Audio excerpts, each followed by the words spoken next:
Hi Helen. Hi Renata.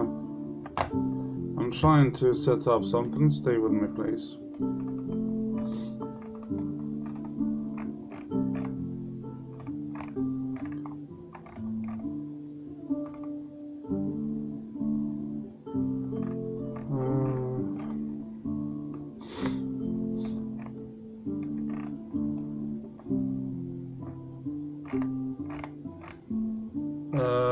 I cannot see what's going on.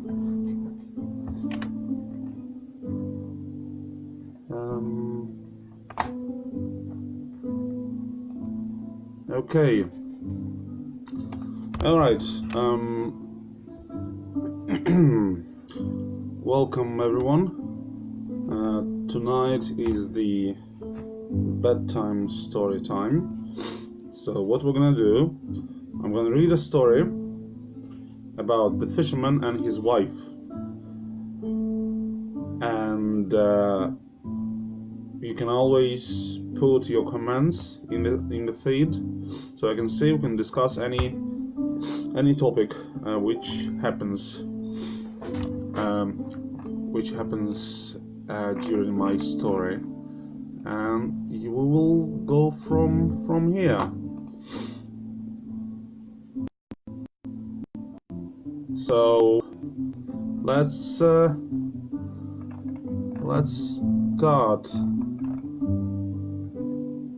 For some reasons I'm having technical difficulties. I have no idea why. So anyway, the fisherman and his wife. Many years ago, on lonely North Sea headland stood a worthless hut. In that hut lived a fisherman and his wife. I wonder how much money they paid for the mortgage.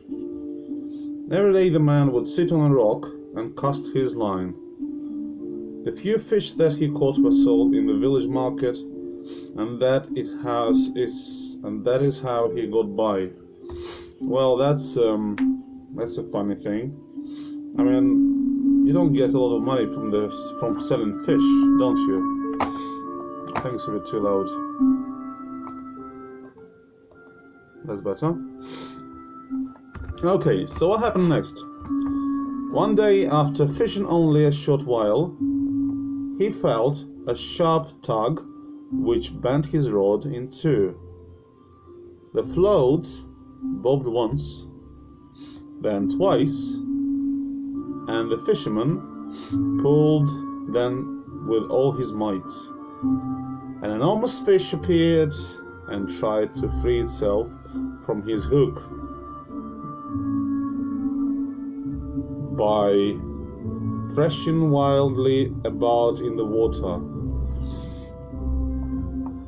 Yes, I can imagine.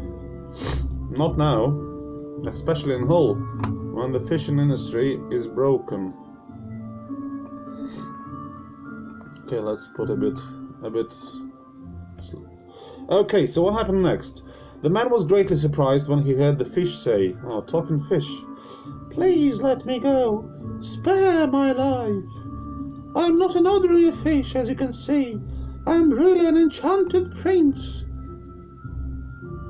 under an evil witch spell. If you let me go, you won't regret it." The man says, "All right, I'm no good at dealing with fishes that talk. Cuckoo. So you can go if you want," answered the fisherman, throwing the fish back. Well, that was a good conversation. The great old fish plunged down into the depth of the sea. That evening, the fisherman told his wife what had happened. I mean, if that happened to me, I would not tell my wife. My wife will think I'm crazy guy. "And didn't you think to ask it for anything in exchange for its freedom?" she asked. That's a very clever conversation she's having. "Well, to tell the truth, I didn't," answered the man. "And besides, what could I ask it for?" "Don't you know?" said his wife. "Here, we're living in poverty. Anything it can give us, would be better and welcome. Go back, and if you see it again, tell it I want a cottage. If it's really a prince, then that is not too much to ask." The fisherman returned to the rock and waited there for a while. So, as you can see, that's the fisherman.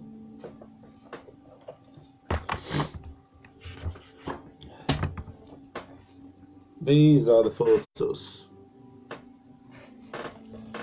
Okay. Let's go next. So imagine fisherman going for fishing. What happens next? Let's see. But it began to grow dark, and as the fish had not taken the bait as before, he started to sob loudly. The fish was not far away, and when it heard him, it poked its head out of the water. "What do you want of me?" asked the fish. "Forgive me for bothering you, but my wife wants me to ask you for a favor," said the poor fisherman. "It is easy for me to grant what you desire, but the next time you need me, sing this little ditty. Fishy, fishy, fish, please come near. My wife Alice has a wish, which you must hear." "Yes, I'll do that.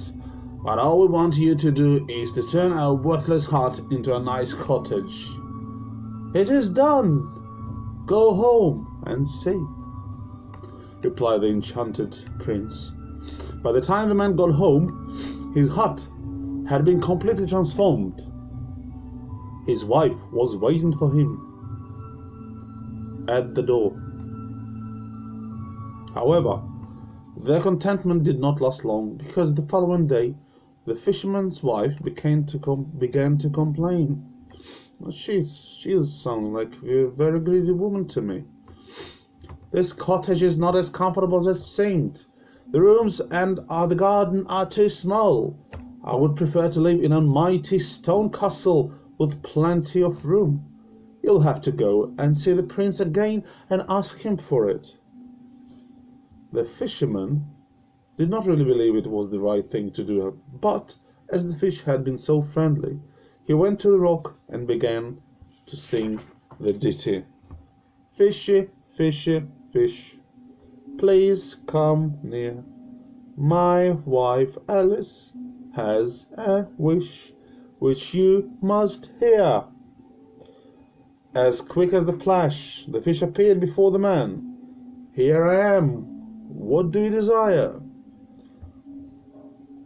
"I don't want to bother you, but my wife has been nattering so. She would like a mighty stone castle instead of a cottage," answered the fisherman. "Well, that's that looks like a good cottage, isn't it? I mean, what's the problem? You don't really need a lot of rooms." Oh well, wife's wish is the wife's wish, and there's nothing man can do. So guess which castle they're after? That's the castle. "You're not bothering me. Go back home. Your wife's wish is fulfilled," said the fish. The man returned. "Exactly, Helen. It's a big greed. I mean, do you imagine paying council tax for this house? I mean, what about electricity? What about water? What about gas? I mean, it's bloody disaster. A lot of castles in the UK are going bust and are being sold to charity organizations because the cost of maintenance is unbelievably huge. Well, some people don't understand that." The man returned home to an enormous castle, at its gate standing in regal gardens with his wife. They toured the castle together and saw that it had been furnished with exquisite taste. Every room had its own servant awaiting their command.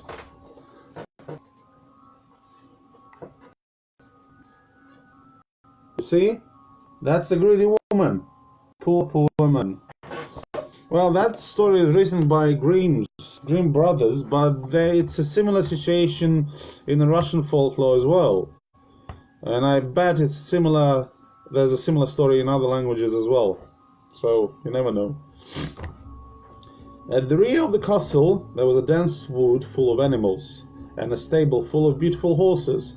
How they feasted their eyes upon such riches! Alas, after a few days, guess what? The fisherman's wife began to search the castle for her husband in order to have a word with him. I want you to go back to the seashore and call for the bloody enchanted prince. I want to be queen. That is impossible. Anyway, why do you want to be queen? You're the queen of my heart. Haven't you already got everything you want? It's good to see a man, and you'll put up with anything, said the woman sharply. She is a very sharp woman.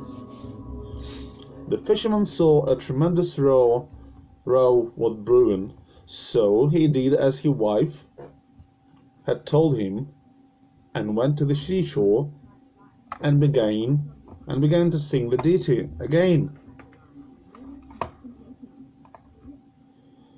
Fishy, fishy, fishy, please come near.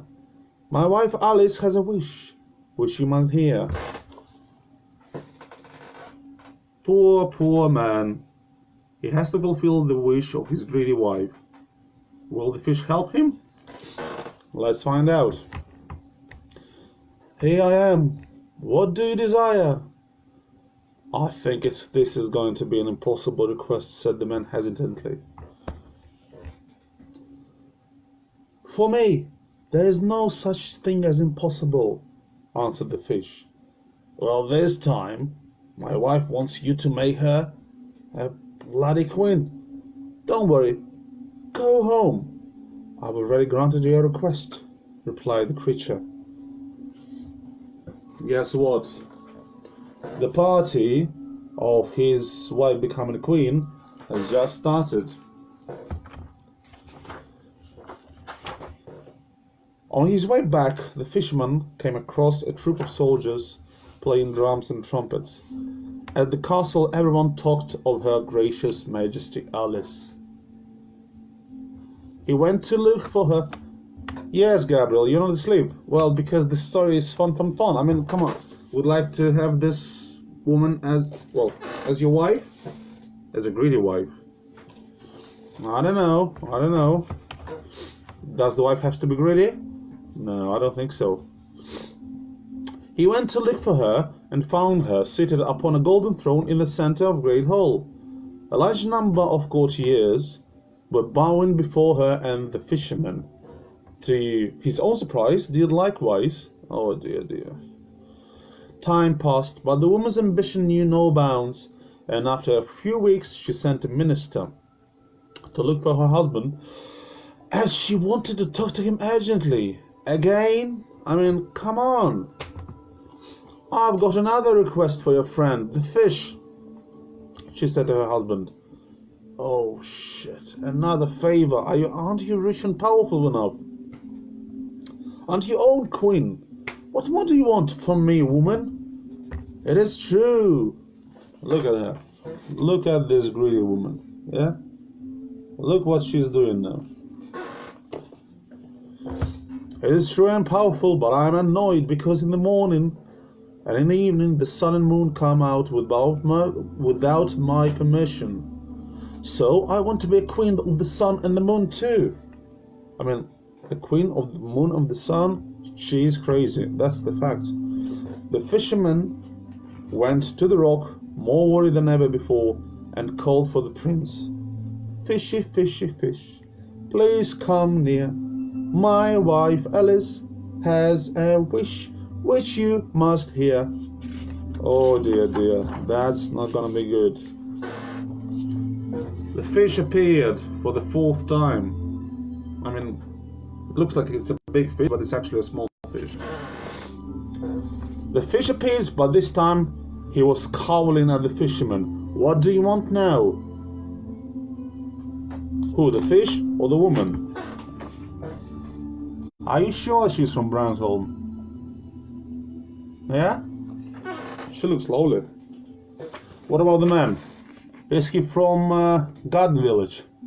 Or maybe he's from Gypsyville? Anyway, I bet this fish is from Noddle Hill Reserve Lake. I tell you that. It's from Noddle Hill. So, is that she won what she wants? Well, she cannot, shouted the fish furiously. Go home! It's not a palace any longer, but the old hut you used to live in, and be thankful, for fuck's sake, I haven't punished you for your greediness. The fisherman, come on, the fisherman looks very upset because the fish shouted at him. Well, of course, I would be shouting at him as well. On his journey home, his rich clothes gave way to the rags that he wore before. The gardens, the wood, and the castle have all disappeared. In the place stood this miserable, shitty hut. Inside, he found his wife crying silently in the corner. She also had lost her lavish clothes. She was once more the wife of a poor fisherman. You see, back to the basics, thanks to the wife's greed. And the fact that she's blonde didn't save her. From now on, said the fisherman forcefully, your greedy fantasies have come to an end. We will be poor all our lives. We'll live in perpetual poverty. And while we're about it, I'm going to tell you something else. I don't want to hear another word of complaint anymore. Shut up. It is said that his wife learned her lesson and even accepted her lot cheerfully, and that they lived out of the rest of their lives in that poor hut by the seashore. The end.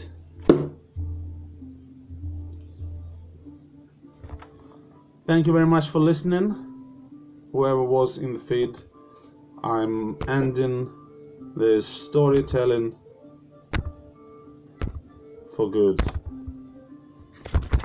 if I can.